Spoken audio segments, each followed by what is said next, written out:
Salut à tous, bienvenue dans cette nouvelle vidéo de la chaîne Les Comics pour les Nuls. J'ai pas fait de vidéo depuis un petit moment, j'espère que vous me pardonnerez. Du coup j'ai pas mal de choses à vous dire aujourd'hui, alors on va commencer sans plus attendre cette nouvelle émission de mes lectures comics. On commence une fois n'est pas coutume avec un seul titre Urban Comics cette semaine. Dans cette émission parce que bon, il y a d'autres choses qui sont sorties, soit que je ne veux pas acheter, soit que j'ai pas encore acheté. Je vais aller acheter des choses cet après-midi.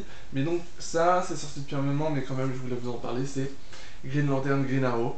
C'est vraiment un bouquin que j'attendais parce que à la fois urban et à la fois les news, le site Comics Place, tout ça, ont entretenu l'attente autour de ce titre en expliquant que c'était vraiment un morceau d'histoire des comics, etc. Alors, j'ai pas été déçu. Le style est un peu plus old school que ce à quoi je m'attendais, mais en même temps, ça date quand même. Je vais regarder la date pour pas vous dire de bêtises. Ça date quand même de 1970 pour le plus ancien. On a des choses de 93 à la fin, des épisodes un peu plus récents, tout à la fin. Mais le plus gros date des années 70, donc effectivement c'est très typé. Par contre, l'histoire est agréable à lire, elle se lit vraiment vite. Il n'y a pas vraiment de lenteur comme il y a parfois on peut voir dans les intégrales X-Men que je lis. L'édition d'Urban est très très soignée. C'est une édition en grand format puisque ça fait partie de la collection DC Archive et avec du papier mat, le papier à l'ancienne, qui sont bons. C'est vraiment, comme je le dis souvent, mon papier préféré qui me rappelle la mort de Superman, le comics qui m'a fait tomber dedans. Voilà, ça c'est vraiment bien. Ils ont changé la tranche. Voilà, si je peux choper un autre. Vous allez peut-être les voir là-haut. D'habitude, on n'a pas ça là. Là, c'est-à-dire que là, il y a une reprise du dessin de la couverture sur la tranche. D'habitude, on n'a pas ça. C'est donc le premier, à ma connaissance, titre Urban Comics à avoir ça. À voir si ça va maintenant se démocratiser. Voilà, Urban fait un peu évoluer ses visuels sans changer complètement les choses. C'est pas mal, c'est compréhensible. Hein. Voilà. Donc ça c'est vraiment un truc à avoir, ça coûte 35 €, donc ça coûte quand même pas donné, mais c'est de la bonne qualité, c'est une belle édition et une belle histoire. Denis O'Neill et Neil Adams, et ouais c'est vraiment un bout d'histoire du comics, je pense, qui s'attaque à des problèmes important pour la société américaine de l'époque. Ça va parler de racisme, ça va parler de drogue, ça va parler de justice, mais de l'image de la justice qu'on peut en avoir. Et c'est vraiment une confrontation entre la justice telle que Green Lantern la voit, avec son idée toute faite de la justice immuable. Les choses sont comme ça, elles sont noires ou blanches et c'est tout, et il n'y a rien au milieu. Et Green Arrow va venir le faire réfléchir, l'amener un peu plus sur le terrain, lui montrer la réalité des choses et amener Green Lantern à peut-être changer un petit peu sa manière de voir le monde. C'est très très intéressant, donc c'est à vous procurer vraiment de toute urgence. Moi je pense que c'est vraiment un des comics chez Urban ces derniers temps à côté duquel il ne faut surtout pas passer. Voilà, donc ça c'était le seul titre Urban dont on parle aujourd'hui. Il y a No Man's Land tome 2, Batman No Man's Land tome 2 qui est sorti. Je ne l'ai pas encore acheté et je vais l'acheter je pense cet après-midi, et puis je vous en parlerai dans une des vidéos suivantes. Donc on va continuer avec du Panini, que du Panini maintenant pour la fin de l'émission. Avec un truc qui est sorti il y a un petit moment aussi, mais dont je voulais vous parler, c'est le deuxième numéro de la nouvelle collection Marvel Collector qui se vend en kiosque, en couverture dure. Voilà, c'est en fait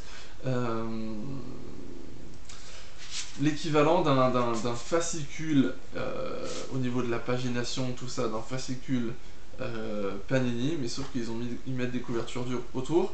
Alors on avait eu un premier numéro qui était sur Spider-Man et les 4 Fantastiques, et ici c'est Spider-Man et le Docteur Octopus, et c'est Docteur Octopus année 1 en fait. C'est très très bien, moi j'ai vraiment bien aimé. Le but, c'est année 1, comme les années 1, Batman année 1, Superman année 1, etc.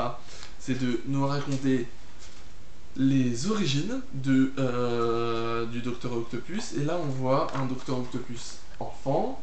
On va voir un Docteur Octopus adolescent, jeune, au lycée, à l'université. Et puis on va voir aussi ces quelques interactions qu'il va avoir avec Peter Parker, même en étant jeune. Voilà, Dr Octopus. Moi j'ai beaucoup aimé, les dessins sont un peu particuliers mais ça m'a pas gêné du tout. Et puis on voit comment Otto Octavius va devenir le Dr Octopus qu'il est maintenant. Et moi je trouve ça super que Panini nous publie ça maintenant. Parce qu'évidemment aux États-Unis c'est sorti il y a un moment. Mais la publication en France est tout à fait opportune, je trouve, puisque on est en plein Superior Spider-Man en publication française. Le Dr Octopus a pris le corps de Spider-Man et donc voilà, on voit le... Voilà, c'est vraiment Dr Octopus, quoi, c'est le méchant à la mode chez Spider-Man en ce moment, quoi. C'est même plus le méchant, c'est le héros en ce moment. Du coup, comprendre, voir un peu plus d'où il vient, etc. Et moi je trouve qu'il y a vraiment des belles pages, par exemple cette page d'explosion là. Donc c'est très très bien, scénarisé par Zeb Wells et dessiné par Keir Andrews. C'est à vous procurer aussi, je pense que ça doit encore se trouver en kiosque. Et je vous le conseille parce que c'est pas si cher, c'est 6,90 pour une couverture dure, c'est sympa. On enchaîne maintenant sur deux parutions de Panini que j'attendais depuis un bon moment. Ça avait été annoncé sur le Facebook de Panini. Et en fait, en gros, ils ont annoncé que en juillet, il y a plein de publications sur Deadpool. Et moi, je kiffe Deadpool, je vous en ai déjà parlé dans des vidéos. Et donc, j'étais très content que ces publications-là arrivent. Et donc, la première publication, c'est en Select, c'est le tome 2. Mais en fait, ils ont... Alors, c'est un tome... Comment dire, c'est la suite du dernier Select, mais ils n'ont pas mis de numéro 2, donc en fait c'est pas vraiment un tome 2, mais bon voilà, c'est... je sais pas, ils font pas de numérotation en Select peut-être, bon ça me gêne pas tellement. C'est en fait la suite de ça, qui était sorti cet hiver, où en fait c'est tout simplement les épisodes de la première série régulière de Deadpool. Donc ça c'était sorti cet hiver. Il y avait eu une mini polémique sur des pages qui n'étaient pas bien scannées ou pas bien. Ça s'est calmé. Enfin, pour certains ça s'est calmé. Panini a expliqué les choses en disant que c'est Marvel qui leur a envoyé ces fichiers là. Thomas Rivière de Comics Place, lui, n'est pas calmé, hein. Il dit qu'il a revendu carrément son truc et que, je sais pas s'il a dit qu'il allait acheter ça ou pas, mais voilà, il est encore assez remonté comme certains lecteurs sur Comics Place. Voilà, moi j'étais pas super content, mais bon, voilà, c'est... Je pense qu'il faut remettre les choses dans le contexte, c'est un select. Et en tout cas, sur celui-là, aucun problème d'impression, aucun problème de couleur, aucun problème de rien du tout. Juste des épisodes de Deadpool savoureux. La suite d'avant. Alors, dans le tome d'avant, l'arc était terminé, donc on commence un nouvel arc avec des nouvelles histoires. À la limite, ça peut se lire indépendamment, hein, mais puisqu'on peut avoir les choses les unes à la suite des autres, autant faire ça. Et moi, je suis très content de cette parution. Et je veux dire merci à Panini pour ça, parce que il nous publie en gros l'équivalent d'intégrales, mais en select. C'est-à-dire que les intégrales, je sais pas si vous connaissez tous ce que c'est, je vais vous en montrer. Par exemple, ça c'est la première intégrale des X-Men, 1963 et 1964. Ça, c'est Deadpool, et c'est à peu près aussi épais, je pense qu'on a à peu près autant d'épisodes dedans. Ça vaut une trentaine d'euros, ça vaut 16 euros je crois. Donc voilà, c'est Panini nous fait en gros des intégrales à pas cher. Et c'est très très cool. Et moi je suis content de pouvoir lire ça. Deuxième publication de Deadpool, c'est Deadpool mercenaire provocateur. Traduction d'une saga en anglais qui s'appelle Merc with a Mouth, le mercenaire avec une bouche, quoi, le mercenaire qui parle trop, en gros. Ils ont traduit ça par mercenaire provocateur. Ça, je l'attendais énormément aussi pour une raison particulière, parce que c'est en gros le prologue à Deadpool Corps. Deadpool Corps, je vous en ai déjà parlé. C'est cette histoire où Deadpool va s'associer à des Deadpool d'univers parallèles pour pour faire une quête qui lui a été confiée par le gardien de l'univers. Et donc là, en fait, on voit ses premières rencontres avec ces Deadpool d'univers parallèles. C'est du Deadpool complètement barré, complètement fou, très marrant. Alors ça coûte 30 € parce que cette fois c'est un monster et il y a beaucoup d'épisodes dedans. Donc voilà, moi j'ai beaucoup aimé ça aussi. On rencontre les Deadpool des univers parallèles qu'on revoit après dans Deadpool Corps, mais aussi d'autres qu'on ne revoit pas après et qui sont juste sympas à rencontrer. C'est très drôle. Alors, comme d'habitude avec Deadpool, pas du tout à conseiller aux enfants parce que il y a du sang de partout, il y a des filles pas très habillées, etc. Mais pour les lecteurs avertis et